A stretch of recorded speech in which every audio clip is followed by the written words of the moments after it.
আল্লাহ রাব্বুল আলামিন বলেন وَكَتَبْنَا عَلَيْهِمْ فِيهَا أَنَّ النَّفْسَ بِالنَّفْسِ وَالْعَيْنَ بِالْعَيْنِ وَالْأَنْفَ بِالْأَنْفِ وَالْأُذُنَ بِالْأُذُنِ بِالْأُذُنِ وَالسِّنَّ بِالسِّنِّ وَالْجُرُوحَ قِصَاصٌ فَمَنْ تَصَدَّقَ بِهِ فَهُوَ كَفَّارَةٌ لَهُ আল্লাহ রাব্বুল আলামিন কোরআনুল কারীমের ভিতরে সুন্দর করে বলে দিয়েছেন ওয়া কাতাবনা আলাইহিম ফিহা আন্নান নাফসা বিন নাফস, জীবনের বদলে জীবন। জীবনের বদল কি? জীবন। কেউ যদি কাউকে হত্যা করে তাহলে তার একটাই শাস্তি, তাকেও হত্যা করে দাও। আইন যদি চালু হয়, কি মনে হচ্ছে নিজের জীবনের মায়ার ভয় হলেও অন্য কাউকে হত্যা করা থেকে বিরত থাকবে নিজে বাঁচার জন্য। যদি চালু হয়ে যায় যদি কেউ কাউকে হত্যা করে তাহলে তার শাস্তি হবে তাকেও জনসমক্ষে হত্যা করে দাও। বিধান কার? কেউ যদি চুরি করে তাহলে তার হাত কেটে দাও। কেউ যদি তোমার নাকে আঘাত করে তুমিও তার নাকে আঘাত করে দাও। কেউ যদি তোমার দাঁত ভেঙে দেয় তাহলে তার শাস্তি হবে অপর পক্ষের দাঁতটাও ভেঙে দাও। আল্লাহ রাব্বুল আলামিন কিসাসের বিধান করেছেন, জীবনের বদলে জীবন, হাতের বদলে হাত, পায়ের বদলে পা, গোলামের বদলে গোলাম, কানের বদলে কান, দাঁতের বদলে দাঁত। এই আইনগুলো যদি সমাজে প্রতিষ্ঠিত হয়, নিজের হাতটাকে ভালো রাখার জন্য অন্য কেউ আর একজনের হাতে আঘাত করবে না, নিজের মাথাকে ভালো রাখার জন্য অন্যের মাথায় আঘাত করবে না। আমার ভাইরা, বাংলাদেশে এখনো যারা ইসলামী আন্দোলনের কর্মীদের মাথায় যারা আঘাত করছে, ওই মানুষগুলো নিজের মাথা বাঁচানোর জন্য আঘাত করা থেকে বিরত থাকতো। কি কথা কন ঠিক কিনা? বিরত থাকতো না। নিজের জীবনকে সুরক্ষা করতে গিয়ে অন্যের জীবনের নিরাপত্তার ভার নিজের কাঁধে তুলে নিত, কারণ ও জানতো অন্য লোক যদি নিরাপদে থাকে তাহলে আমিও নিরাপদে থাকবো। অন্য লোককে মারা তো দূরের কথা, 100% নিরাপত্তার কারণ হতো আরেকজন। এই জন্য আল্লাহর আইন দরকার। এই 54 বছরের ভিতরে আমরা কম দেখি নাই। এই 54 বছরের ইতিহাসে আমাদের চোখের সামনে অনেক কিছু হয়ে গেল। 54 বছরের ইতিহাসে আমরা দেখেছি ব্রিটিশদেরকে, আমরা দেখেছি পাকিস্তানিদেরকে, আমরা দেখেছি আইয়ুব খানের শাসন, বঙ্গবন্ধুর ভাষণ, জিয়াউর রহমান কেড়েছিলেন খাল, এরশাদ চাচার নানান তাল বেতাল, ফখরুদ্দিন মঈনুদ্দিন, বেগম খালেদা জিয়া, শেখ হাসিনা, সব কিছু দেখা শেষ।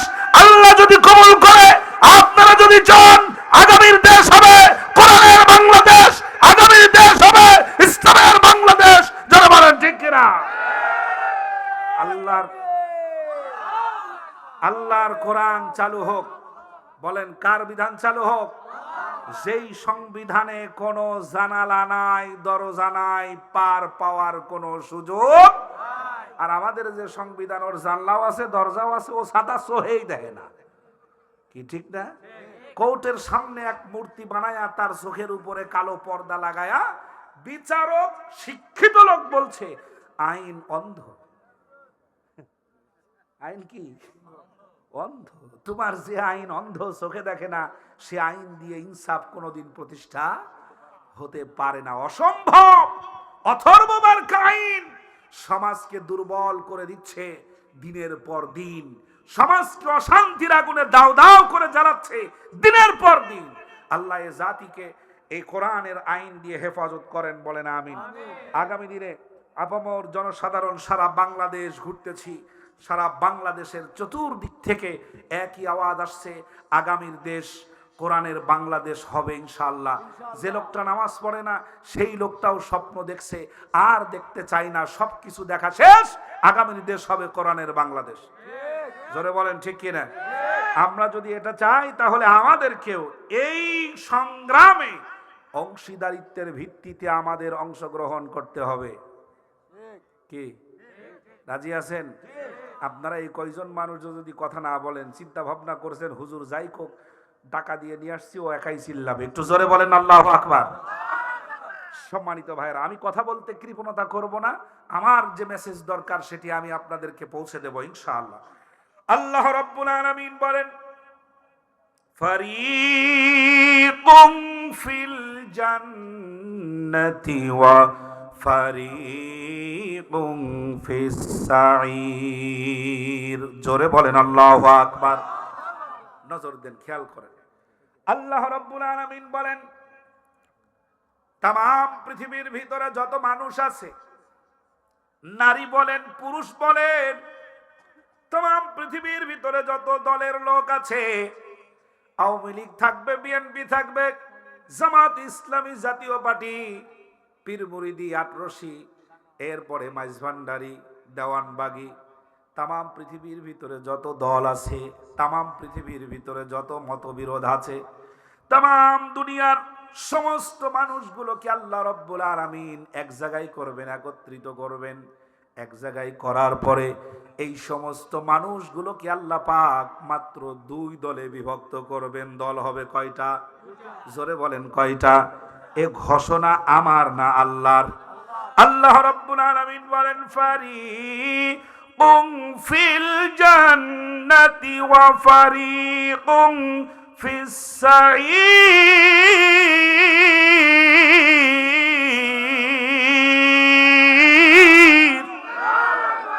ঘোষণাটা কার?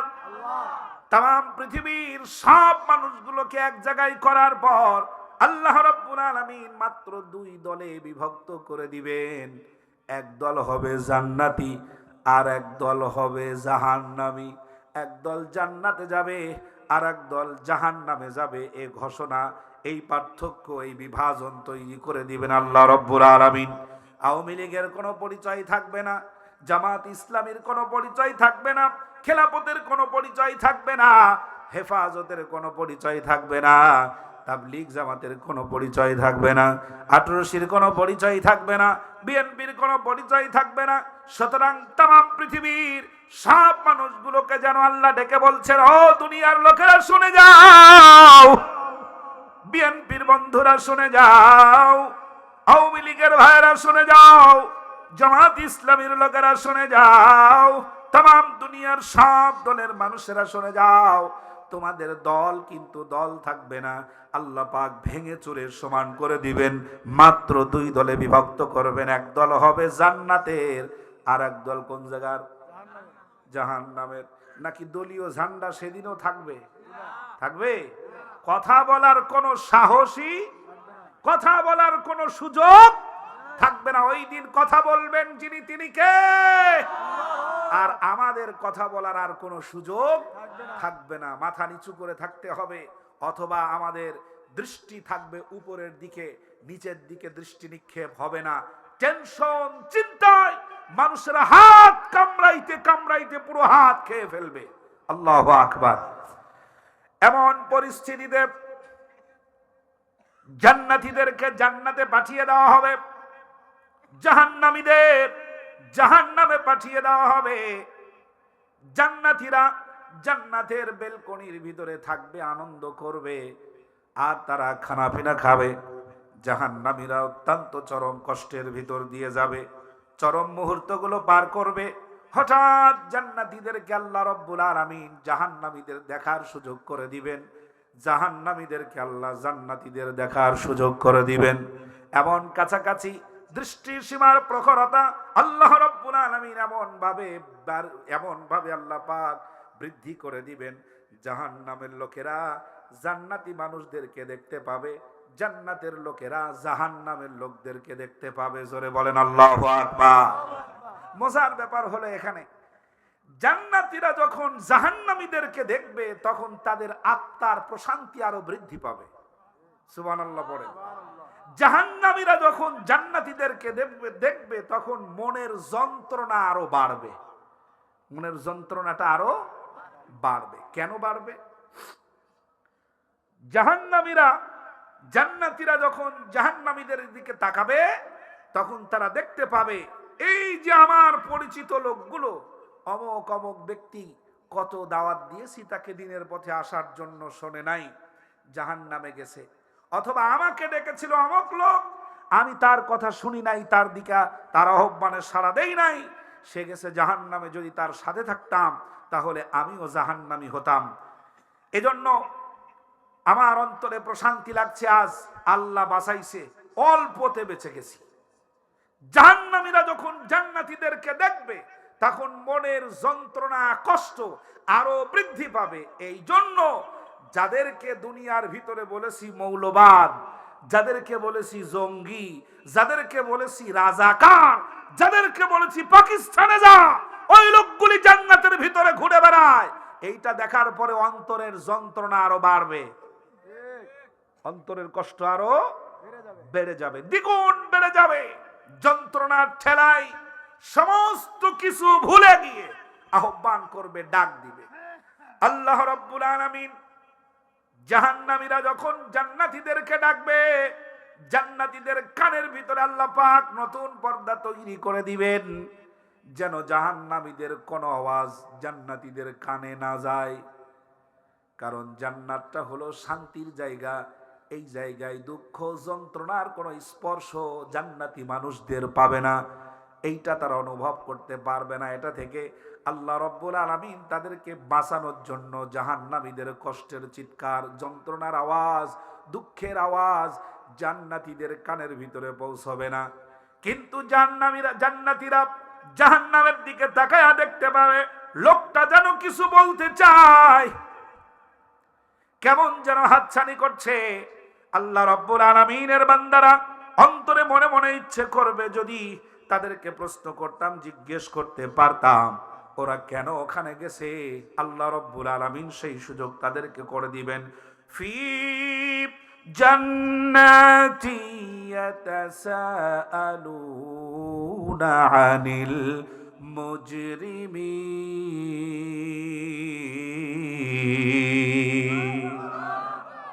জান্নাতীরা জাহান্নামে যারা অপরাধী, যারা হয়ে জাহান্নামে গেছে, তাদেরকে প্রশ্ন করবে, এই ঘটনা, এই কথা, এই বক্তব্য আমার নয়, বক্তব্য দিচ্ছেন আল্লাহ পাক, আমি তার কোরআন থেকে কথা আপনাদেরকে শুনিয়ে দিচ্ছি, আপনিও এই বক্তব্যগুলো স্পষ্ট জানতে পারবেন।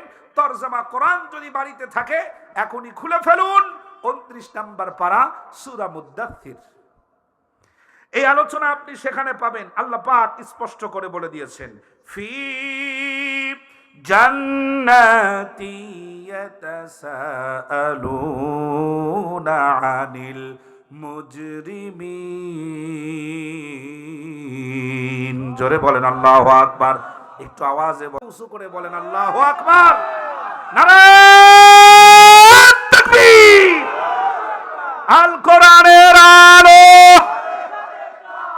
ওরে ঘর বাদ, এখন কনে কনে আল কোরআনের আলো। আল্লাহ যেন কবুল করেন, বলেন আমিন, জোরে বলেন আমিন। আমার ভাইরা, হঠাৎ করে আপনার চোখের সামনে যখন পরিচিত ব্যক্তি বিপদে পড়বে, আপনার প্রথম কথা হবে এমন, তুমি এখানে আসলে কি করে, হলো কি করে, ঠিক না? আপনি যদি এই দেবাকল না কি যেন বলেন, বাসুদেব কল, এই বাসুদেব কল থেকে সিরাজগঞ্জ শহরে যাওয়ার জন্য রেডি হয়েছেন, আপনি আপনার মোটর সাইকেল অথবা বাইসাইকেল নিয়ে দৌড়ালেন, যেতে গিয়ে দেখেন হঠাৎ করে আপনার পাশের বাড়ির একটা ছেলে অ্যাক্সিডেন্ট করে পড়ে আছে। সর্বপ্রথম আপনি তাকে জিজ্ঞেস করবেন, বাবা কি করে হলো, ঠিক তো? এই কথা বলবেন না, এই বাবা এই এরকম কাজ কেমনে হলো, কে তোরে এটা করলে, এরকম কথা বলে না? জিজ্ঞেস, আশ্চর্য হয়ে বলে যে হঠাৎ করে এই ঘটনা ঘটলো কেমনে, হলো কেমনে? জান্নাতীরা জাহান্নামীদেরকে দেখবে, জাহান্নামের চরম যন্ত্রণার ভিতরে তারা কষ্ট পাচ্ছে, দেখার পরে ডাক দিয়ে বলবে, বন্ধু তোমার বাড়ি আর আমার বাড়ি একই পাড়ার ভিতরে ছিল, তোমার পড়াশোনা আমার পড়াশোনা একই স্কুলে পড়েছি, একেবারে নার্সারি থেকে প্লে থেকে শুরু করে ইউনিভার্সিটি পর্যন্ত একসঙ্গে লেখাপড়া করলাম, একসাথে চলাফেরা করলাম। তোমার বাড়ি যেই গ্রামে, আমার বাড়িও সেই গ্রামে, একই রাস্তা দিয়ে চলেছি, রাজনৈতিক জীবনেও একসাথেই চলাফেরা করলাম। তোমার আর আমার মধ্যে এত বড় বিশাল ব্যবধান কেমনে ঘটে গেল? আমি জান্নাতে আসলাম, তুমি কেন জাহান্নামের ভিতরে চলে গিয়েছো? এই প্রশ্ন করবে জান্নাতীরা। প্রশ্ন করার সাথে সাথে জাহান্নামীরা উত্তর দিয়ে বলবে, ক্বালু লাম নাকু মিনাল মুসাল্লিন।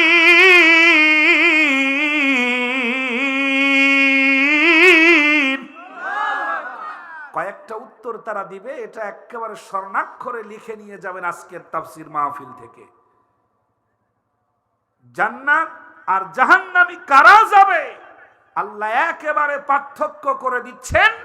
আয়াতের কথা শোনার পর সিদ্ধান্ত গ্রহণ করবেন যে আপনি কোন দিকে থাকবেন। আল্লাহ যেন আমাদের সহি বুঝটা দান করেন, বলেন আমিন। আমার ভাইরা, জান্নাতীরা প্রশ্ন করবে, মা সালাকাকুম ফি সাকার, হে অপরাধীরা, কি কারণে ওখানে গিয়েছো? একসঙ্গে বেড়ে উঠেছিলাম, একই সাথে ছেলেবেলায় খেলাধুলা করেছি, একসাথে তোমার আর আমার দোকান ছিল, ব্যবসা কেন্দ্রে একই সঙ্গে আমরা চলাফেরা করতাম, একসাথে কত কাজ করেছি। আজকে আমি জান্নাতে আসলাম আর তুমি জাহান্নামে গেলে, তার কারণ কি? জাহান্নামীরা এক নাম্বার উত্তর যেটা দেবে, তারা বলবে, ক্বালু লাম নাকু মিনাল মুসাল্লিন। বন্ধু, তুমি আর আমি একই পাড়ায়, একই মহল্লায়, এক গ্রামের ভিতরে বসবাস করেছি, লেখাপড়া করেছি, প্লে থেকে শুরু করে ইউনিভার্সিটি পর্যন্ত গেলাম। বন্ধুত্ব আমাদের এত গভীর ছিল, তারপরেও আমরা একে অন্যের ছাড়া কখনো থাকি নাই। কিন্তু তোমার আর আমার মাঝে কোয়ালিটির পার্থক্য ছিল একটা। এক নাম্বার কাজ ছিল, যখন আজান হয়ে যেত তুমি দৌড় দিয়ে মসজিদে চলে যেতে, আর আমার কাছে মনে হতো দাড়ি আর টুপি রাখে যারা জঙ্গিবাদ, তারা দাড়ি আর টুপি রাখে যারা রাজাকার, তারা দাড়ি আর টুপি রাখে যারা পাকিস্তানি, তারা দাড়ি টুপি সহ্য করতে পারি নাই বলে এই কঠিন পরিস্থিতির ভিতরে আজ আমাকে পড়তে হয়েছে। জোরে কন্যা উজবিল্লাহ। নামাজ পড়া কার হুকুম? জোরে বলেন। কোন একটা যুবক ছেলে যদি নামাজি হয়ে যায়, কিছুদিন নামাজ আদায় করার পর তার অন্তরের ভিতরে এমনি মনে হবে আমি রসুলের সুন্নাত দাড়িটা রেখে দিই, মনে হবে না? যদি একটা ছেলে নামাজি বানান, দাড়ি রাখার জন্য তাকে নতুন করে চাপ দেওয়ার প্রয়োজন হবে না। এটা দাওয়াতের কৌশল। যারা দাওয়াতি কাজ করেন এগুলো কৌশল মনে রাখবেন। আপনি যদি কোনো একজন খারাপ মানুষকে সরাসরি বলেন নামাজ পড়, ও বলবে হুজুর আপনি আপনার কাজ করেন আর আমি আমার কাজ করি। কি কথা ঠিক? আর আপনি যদি তার সাথে 1 দিন 2 দিন 5 দিন 7 দিন 10 দিন 15 দিন 1 মাস 6 মাস 3 মাস ধরে আপনি যদি তার সাথে সম্পর্ক তৈরি করতে থাকেন, আপনার সাথে তার এমন হৃদ্যতা বাড়বে, আপনি যেদিন বলবেন দোস্ত আজকে একটা কথা কই, কি একসাথে তো কত কিছুই করলাম, চলো না আজকে একসাথে দুই দোস্ত মিলে নামাজ পড়ি, ও দেখবেন বিরোধিতা করবে না, না পড়লেও বিরোধিতা করবে না।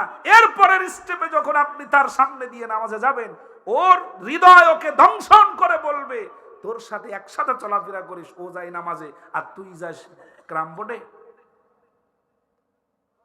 দাওয়াতি কাজের বেশ কিছু কৌশল আছে যেগুলো নবী মুহাম্মদ সাল্লাল্লাহু আলাইহি ওয়াসাল্লাম আমাদেরকে শিখিয়ে দিয়েছেন। সময় পেলে একটু একটু করে বলবো ইনশাআল্লাহ। সম্মানিত ভাইরা, আল্লাহ পাক বলছেন ক্বালু লাম নাকু মিনাল মুসাল্লিন, তোমার সাথে আমার কোয়ালিটির পার্থক্য ছিল এই, আজান হলে তুমি নামাজে যেতে আর আমি নামাজি লোকদেরকে সহ্য করতে পারতাম না।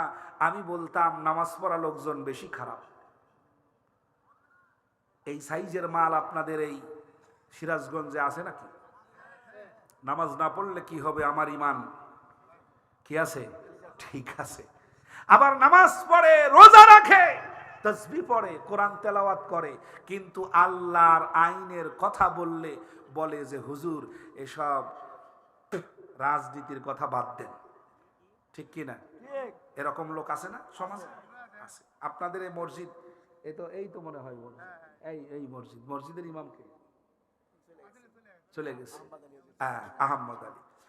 মসজিদের ইমাম সাহেব যতদিন বলবে তাসবির ফজিলত, যতদিন মুসল্লিদেরকে নানান রকমের ফজিলত বর্ণনা করবে, ততদিন পর্যন্ত এই হুজুরের চাইতে ভালো হুজুর আর হয় না।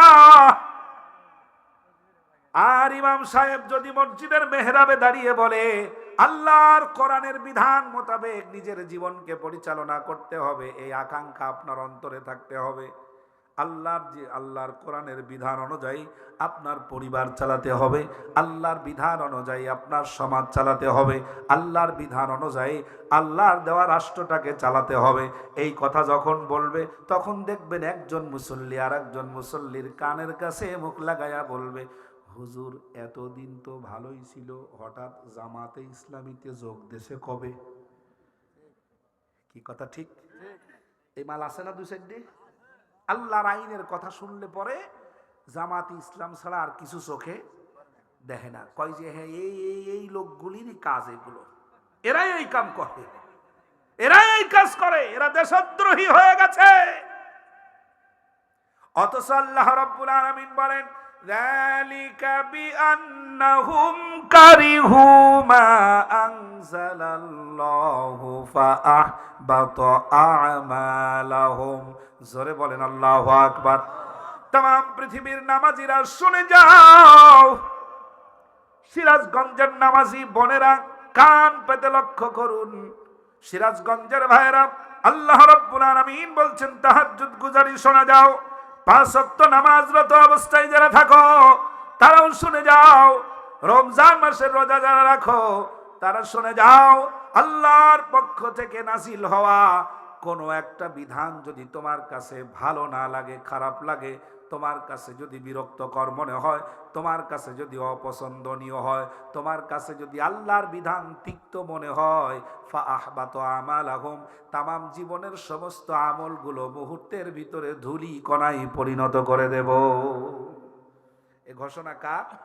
আল্লাহর। এখন আমাদের নামাজ ঠিক রাখার জন্য আল্লাহর আইন প্রতিষ্ঠার আন্দোলনে শরীক হওয়া লাগবে, তা না হলে নামাজ কালাম ঠিক থাকবে না। নাকি এই আয়াত আমি বানালাম?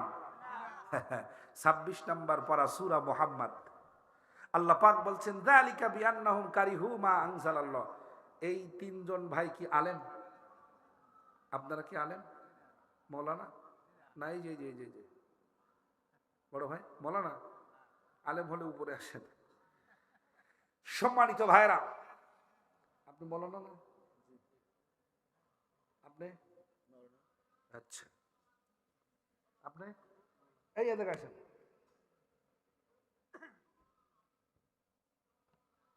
বসেন। এবার খেয়াল করুন, এই পাশে 2 জন আর এই পাশে 1 জন আছে।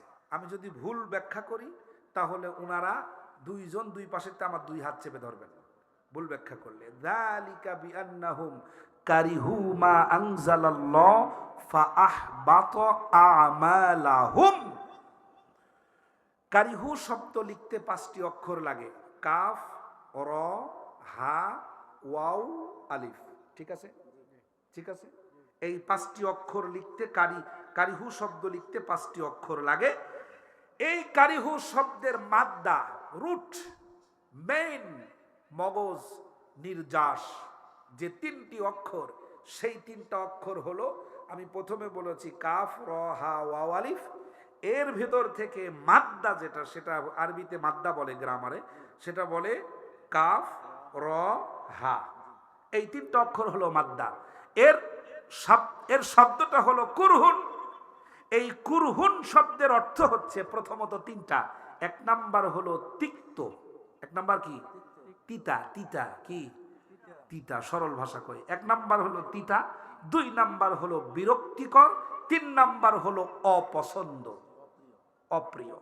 এখন কারিহু মা আনজালাল্লাহ, আল্লাহর পক্ষ থেকে নাজিল হয়েছে এই কোরআন। কার পক্ষ থেকে? আল্লাহর পক্ষ থেকে নাজিল হয়েছে। আম্মা জানেরা ভালো করে শোনেন, আমি এটার বিশ্লেষণ করে দিই। ক্বালু লাম নাকু মিনাল মুসাল্লিন, নামাজ পড়ি না এই জন্য জাহান্নামে আসছি। আবার অনেকে নামাজ পড়ার পরেও জাহান্নামে যাবে, এই কারণে তার নামাজ পড়া হয়েছে ঠিকই, কিন্তু তার নামাজ নষ্ট হয়ে গেছে আল্লাহর কোরআনের বিরোধিতা করার কারণে। একটু ভালো করে লক্ষ্য করুন। তাহলে কুরহুন শব্দের অর্থ হলো তিক্ততা, তিতা, অপছন্দ, বিরক্তিকর। তিতা, অপছন্দ, বিরক্তিকর। এখন বলেন তো প্রিয় ভাইরা, আল্লাহর আইন প্রতিষ্ঠা হোক, এইটা বলতে গেলে নামাজি লোকের মধ্যে অনেক নামাজি আছে বলবে হুজুর এসব রাজনীতির আলোচনা বন্ধ করেন। বলে বলে যদি না হয় তাহলে পরীক্ষা করবেন। মসজিদের ইমাম সাহেব যেদিন দিন কায়েমের আন্দোলনের কথা বলবে সেই দিন দেখবেন মসজিদের সভাপতি সেক্রেটারি, আপনাদের এখানে না অন্যান্য জায়গায় আছে, হতে পারে মসজিদের সভাপতি সেক্রেটারি এবং মসজিদের অন্যান্য ধনাঢ্য ব্যক্তিরা উঠে দাঁড়ায় বলবে হুজুর এখানে আওয়ামী লীগ, বিএনপি, জামাত, জাতীয় পার্টি, আটরশি, পীর মুরিদি, দেওয়ানবাগি, সুরেশ্বরী, রাজারবাগি ইত্যাদি ইত্যাদি সব আসি। আপনি ইসলামী আন্দোলনের কথা বলছেন, আপনি কোরআনের আইনের কথা বলছেন, আপনি এই সমস্ত আলোচনা বন্ধ করেন, সবাই যেন খুশি হয় সেরকম কিছু করেন, ঠিক না? গোলালু মার্কা, হ্যাঁ হুজুর ওয়াজও করবে ওরকম যাতে চাকরিটা কিছু না হয়, আর মুসল্লিরাও বলবে ও বেকায়দা হুজুর ওয়াজ করে গেছে গো।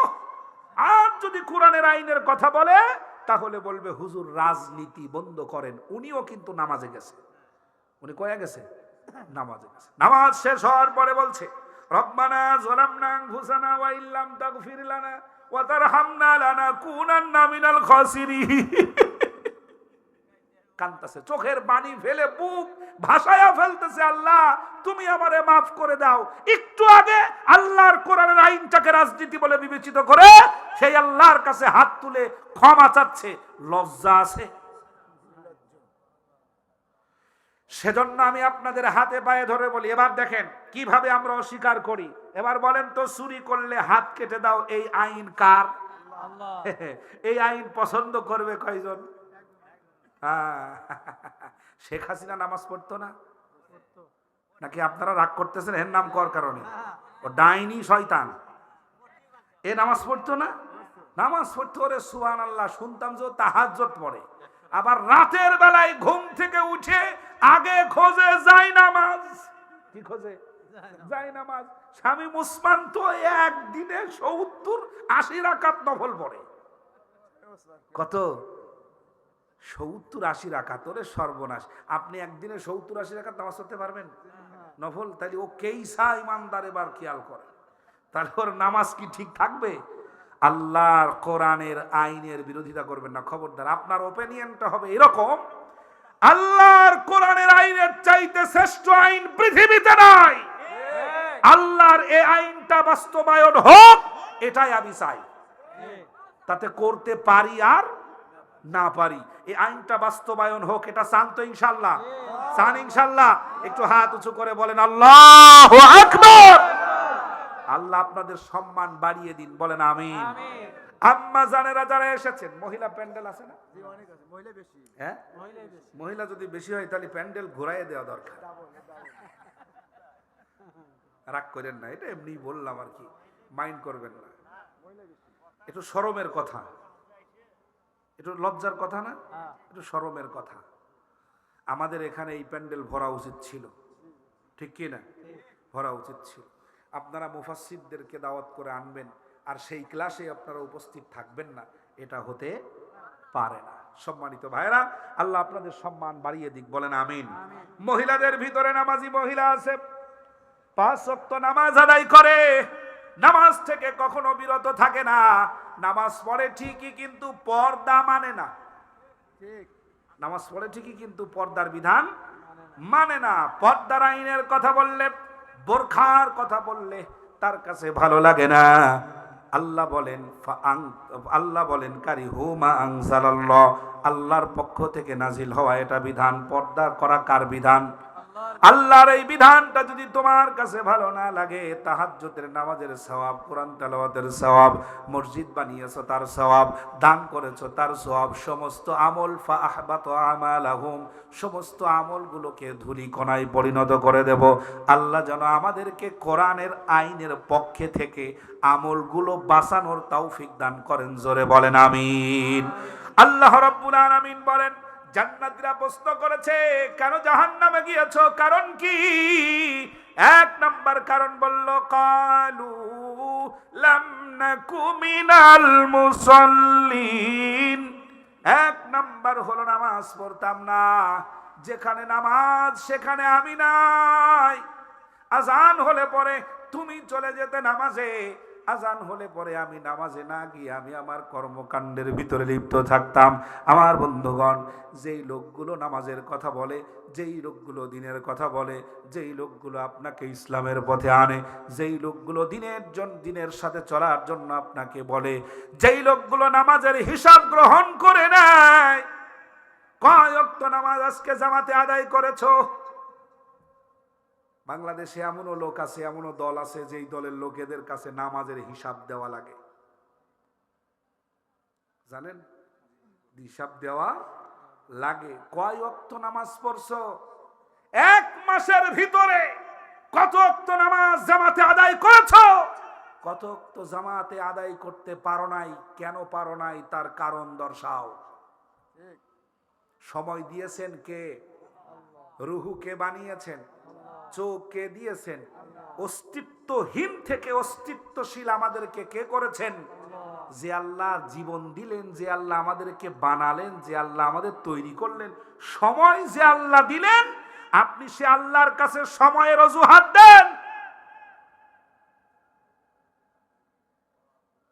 নামাজের হিসাব গ্রহণ করবে।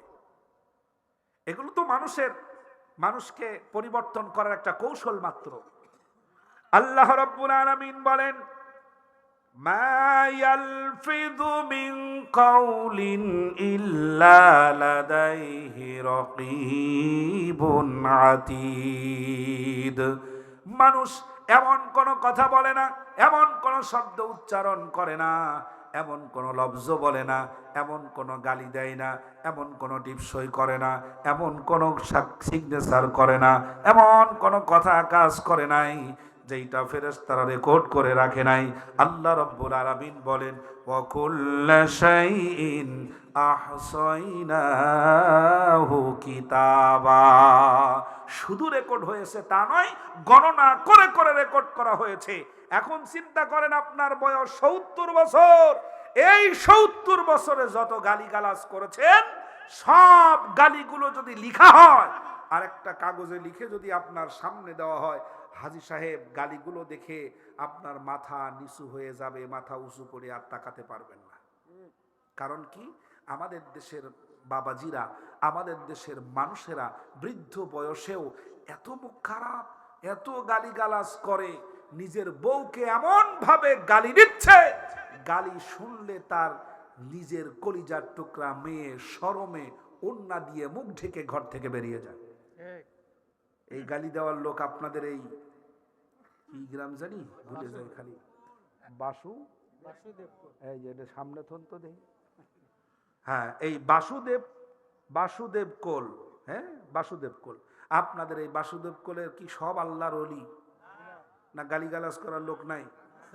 আছে।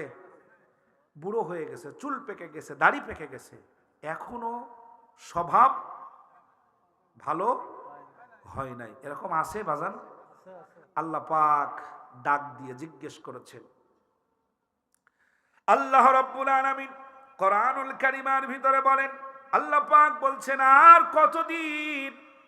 এখনো কি তোমার নামাজের সময় হয় নাই? এখনো কি তোমার রোজা রাখার সময় হয় নাই?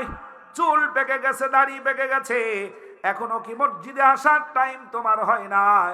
কবে কখন যেন আজরাইলের সঙ্গে তোমার দেখা হয়ে যায়, কোন সময় যেন কবর নামক গর্তের ভিতরে তোমার পা দুটো পড়ে যায়, আবার কবে তুমি নামাজে আসবা? এই তো যৌবন গেল, এরপরে বুড়া হয়ে গেলে, এখন তোমার জীবন চলে না, তারপরেও তোমার মুখের ভাষা আজও ভালো হয় না, এখনো মুখের ভাষা ভালো হলো না। আল্লাহ বলেন, মা ইয়ালফিযু মিন কাউলিন ইল্লা লাদাইহি রাকীবুন আতীদ।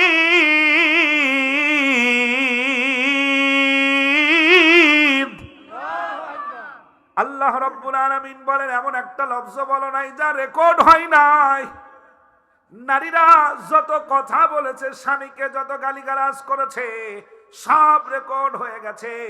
70-80 বছরের গালিগুলো যদি এক জায়গায় করা হয়, হাজী সাহেব লজ্জায় পড়ে যাবেন, মুখ দেখাতে পারবেন না। এই জন্য আমাদের স্বভাব পরিবর্তন করা লাগবে। আল্লাহ রব্বুল আলামিনের জান্নাতের লোকেরা জাহান্নামীদেরকে প্রশ্ন করার সাথে সাথে তারা উত্তর দিচ্ছে, আমাদের স্বভাব ছিল আমরা নামাজ পড়তাম না, আমরা নামাজি ছিলাম না, আমরা মুসল্লি ছিলাম না। কি ছিলাম না? মুসল্লি ছিলাম না। মুসল্লিন মানে যেই ব্যক্তি নামাজ আদায় করে, ইসমে মাফউলের সিগা। যে ব্যক্তি নামাজ আদায় করে যেই জায়গায়, দুইটাকে মিলে সম্মানের উচ্চ জায়গার নাম হলো মুসল্লি। সুবহানাল্লাহ পড়েন। এখন আমাদের দেশে মুসল্লি এদেরকে একটু বাঁকা নজরে দেখা হয়, ঠিক না? বাঁকা নজরে দেখা হয়। যার মাথায় টুপি থাকে, যে লোকটা দাড়ি রাখে, যে লোকটা একটু পাঞ্জাবি টাঞ্জাবি সবগুলো একটু পরে ঘোরাফেরা করার চেষ্টা করে, বাইরের লোক তো খারাপ চোখে দেখেই কিছু লোক, ঘরের বউ কয় নতুন হুজুর হয়েছে।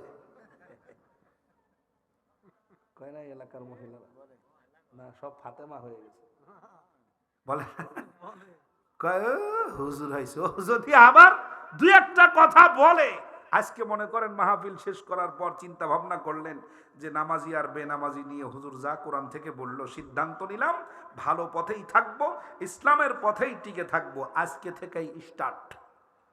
এখন ঘরে গেছেন, ঘরে যাওয়ার পরে বউ ঘরে গেছে আগে, ঘরে যাওয়ার পরে যদি আপনি সালাম দেন আসসালামু আলাইকুম, বউ তো সালামের উত্তর দেওয়ার আগে পিছনে তাকাবে, কি ব্যাপার জিজ্ঞেস করবে, কি কারে কি কহ,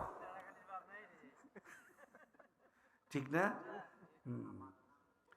সম্মানিত ভাইরা, একজন মহিলা নামাজ আদায় করতে বসছে, নামাজ পড়তেছে।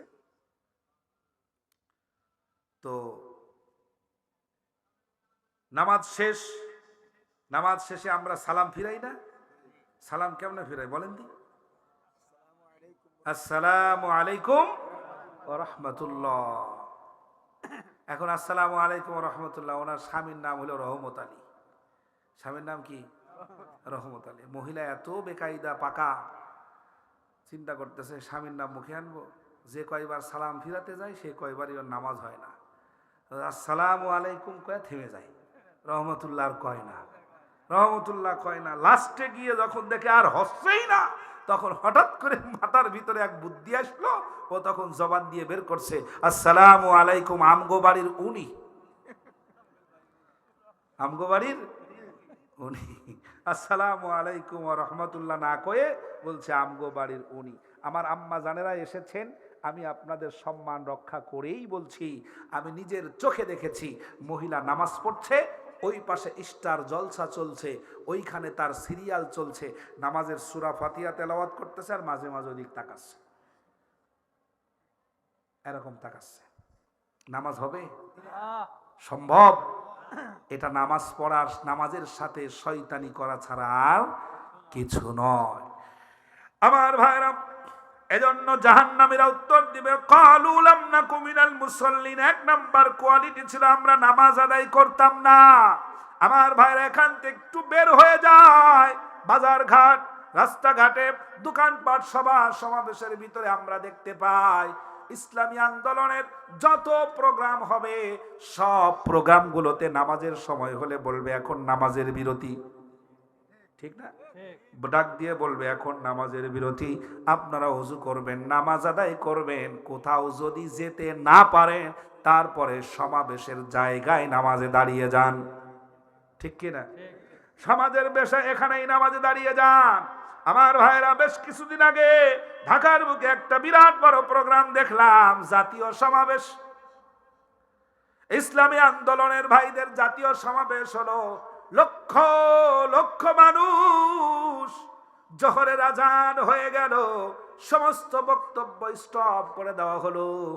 এত মানুষ, কোন মসজিদে জায়গা হওয়া সম্ভব নয়। ঘোষণা হলো যিনি যেখানে আছেন ওই জায়গায় আপনার কেবলার দিকে দাঁড়ায়া ছোট্ট ছোট্ট জামাতে আপনারা নিজেরা নামাজ আদায় করার জন্য প্রস্তুত হয়ে যান। জোরে বলেন সুবহানাল্লাহ। আমার দেশের কিছু দলের লোকেরা আছে এমন, দেখবেন ওরা সমাবেশ স্থলে নামাজ তো দূরের কথা, মসজিদে আজান হইছে বলে মসজিদকে গিয়ে পিটাইছে। এই ঘটনা ঘটেছে বাংলাদেশে, এই ঘটনা ঘটছে। নেতা বক্তব্য দিচ্ছে আর মসজিদ আজান দিচ্ছে, থম করে রেগে গিয়ে বলছে ওই বেটারে কইতে পারো না আজান পড়ে দিতে? আমি আইছি, আমি আসছি এখানে, দেখে নাই ও বেটারে কইতে পারো না আজান পড়ে দিতে?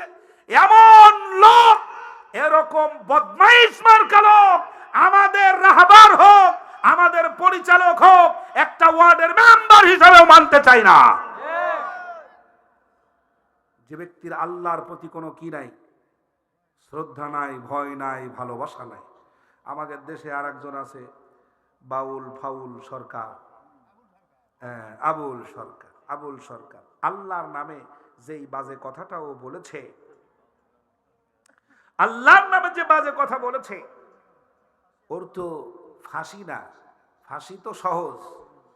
কোন মুসলমানের সন্তান যদি আল্লাহকে নিয়ে কটূক্তি করে, তার শরীয়ী বিধান হলো সরাসরি পাথর মেরে তাকে হত্যা করো। কার বিধান এটা? একজন খ্রিস্টান আল্লাহকে নিয়ে বাজে কথা বলতে পারে, একজন হিন্দু আল্লাহকে নিয়ে বাজে কথা বলতে পারে, একটা ইহুদি আল্লাহকে নিয়ে গালি গালা যা খুশি তাই বলতে পারে, যেহেতু সে মুসলিমই না, আল্লাহকে তো মানেই না, আল্লাহকে মানেই না। কিন্তু আপনি তো মুসলমান ঘরের সন্তান, আল্লাহকে মানেন, রসুলকে মানেন। আপনি মুসলমান হয়ে যদি আল্লাহর সাথে এই বেয়াদবি করেন, আপনার শাস্তি হলো এই, আপনাকে পাথর মেরে হত্যা করা হবে। আমাদের দেশে আল্লাহকে নিয়ে এত বাজে কথা বলল। আমাদের দেশে আর একজন বুড়ো শয়তান আছে, কি মাঝহার জানি নাম, ফরহাদ মাঝহার, দাড়ি আছে, বড় বড় দাড়ি, দাড়ি দেখে ভুলে যাবেন না, বড় বড় দাড়ি। এই ফরহাদ মাঝহার করছে আবুল সরকারকে গ্রেফতার করেছে, মানে আমাকে গ্রেফতার করছে। আপনারা সূরা নাস মুখস্থ আছে আপনাদের? কুল আউযু, বলেন বলেন, কুল আউযু। এর শেষ আয়াত হলো মিনাল জিন্নাতি ওয়ান নাস। শয়তান দুই ধরনের, একটা হলো জিন শয়তান আর একটা হলো মানুষ শয়তান। জিন শয়তান তো চোখে দেখা যায় না, মানুষ শয়তান চোখে দেখা যায়। এজন্য নামাজ যেখানে আমরা সেখানে, নামাজ যেখানে, বলেন নামাজ যেখানে আমরা সেখানে। নামাজের বিরুদ্ধে যাবেন কখনো? নামাজ পড়তে পারেন আর না পারেন, পক্ষে থাকা লাগবে। আল্লাহর আইন মানতে পারেন আর না পারেন, পক্ষে থাকা লাগবে। আল্লাহর আইন প্রতিষ্ঠা করতে পারেন আর না পারেন, পক্ষে থাকা লাগবে। রাজি আছেন ইনশাআল্লাহ? একটু হাত উঁচু করে বলেন আল্লাহু আকবার।